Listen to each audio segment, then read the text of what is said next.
If your GE electric dryer is not starting, the control board could be the culprit. I'm David with AppliancePartsPros.com, and today I'll show you how to test and replace it. Don't worry if this is your first time working on an appliance. It's easier than you might think. Let's get started. With over 2 million products in stock and the know-how to help you do it yourself, we are AppliancePartsPros.com. For today's work, we'll need a multimeter, a Phillips head screwdriver, and a flathead screwdriver. Nothing fancy, just the basics. Also, please remember that safety comes first. Don't forget to unplug your electric dryer or turn the breaker off.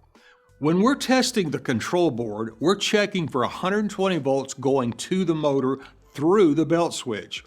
Start by removing the screw on the back that holds the steam supply line cover. That comes off first. Take out all the screws on the rear metal panel and set aside. Tilt the console forward to get to the control board. There's a plastic cover over it. Pop that off with a flathead screwdriver. Now, before we do anything else, power stays on for this test. We'll be checking the voltage with the dryer running, so stay focused and be safe. Extreme care should always be taken to protect against electric shock, which could potentially result in serious injury. Please do not test live voltage if you are uncomfortable using a multimeter around live voltage. Set your meter to AC volts and locate the WH4 white plug. Put one probe on the brown wire and the other on the yellow wire. Then start the dryer. You should get 120 volts. If there's no voltage, that control board's bad. Unplug all the wiring from the board. Snap a few pictures if you need a reference later. Then remove all the screws holding the board in place.